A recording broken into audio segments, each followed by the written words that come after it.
Hello everyone, ఈరోజైతే మీకు ఒక టేస్టీ కర్రీ చూపిస్తాను. మష్రూమ్ కర్రీ అండి. నార్మల్ మష్రూమ్కి దీనికి బోల్డ్ తేడా ఉంటుంది. విలేజెస్లో అయితే దీన్ని దసరా పుట్టుకొక్క అంటారు. దసరా ముందు అయితే మనకి ఇది పొలాల గట్ల పైన కానీ లేదా గడ్డిలో కానీ దొరుకుతుంది. చాలా టేస్టీగా ఉంటుందండి. So let's start. 1 కిలో దాకా మష్రూమ్ అయితే తీసుకున్నాం. సో దీన్ని అయితే చిన్న ముక్కలుగా కట్ చేసుకోవాలి. ఇది పొలాల గట్లపై దొరుకుతుంది కాబట్టి ఇసుక అనేది ఎక్కువగా ఉంటుందండి. సో ఉప్పు పసుపు వేసి ఒక 10 మినిట్స్ దీన్ని నానబెట్టాక దీన్ని ఒక 3-4 టైమ్స్ బాగా కడుక్కోవాలి. సో ఈ విధంగా ఎక్సెస్ వాటర్ అంతా రిమూవ్ చేసి పక్కన పెట్టేసుకోవాలి.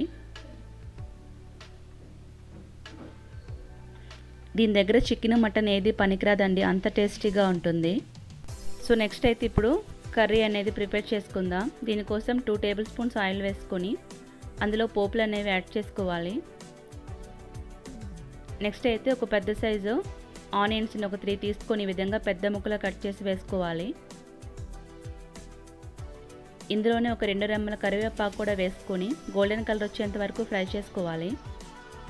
ఇందులో ఒక 1/2 టీ స్పూన్ పసుపు, 1 టేబుల్ స్పూన్ అల్లం వెల్లుల్లి పేస్ట్ వేసుకొని పచ్చివాసన పోయేదాకా ఫ్రై చేసుకోవాలి.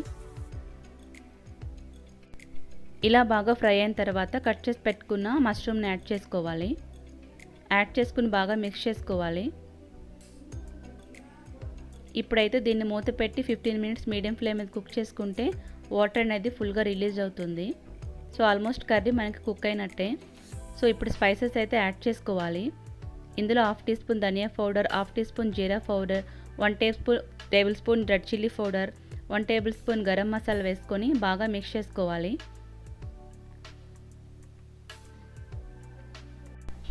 ఒక 2-3 మినిట్స్ కుక్ అయిన తర్వాత ఇందులో వాటర్ యాడ్ చేసుకోవాలి. ఇందులో అయితే 1.5 గ్లాస్ వాటర్ యాడ్ చేసుకోవాలి. యాడ్ చేసుకొని ఇంకొక 10 మినిట్స్ మీడియం ఫ్లేమ్ మీద కుక్ చేసుకోవాలి. నెక్స్ట్ అయితే 1 టేబుల్ స్పూన్ సాల్ట్ కూడా యాడ్ చేసుకొని బాగా మిక్స్ చేసుకోవాలి.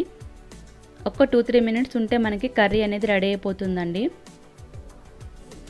ఈ విధంగా కర్రీ అనేది దగ్గర పడినాక స్టవ్ ఆఫ్ చేసుకుంటే ఎంతో టేస్టీగా ఉండే మష్రూమ్ కర్రీ రెడీ అయిపోయింది.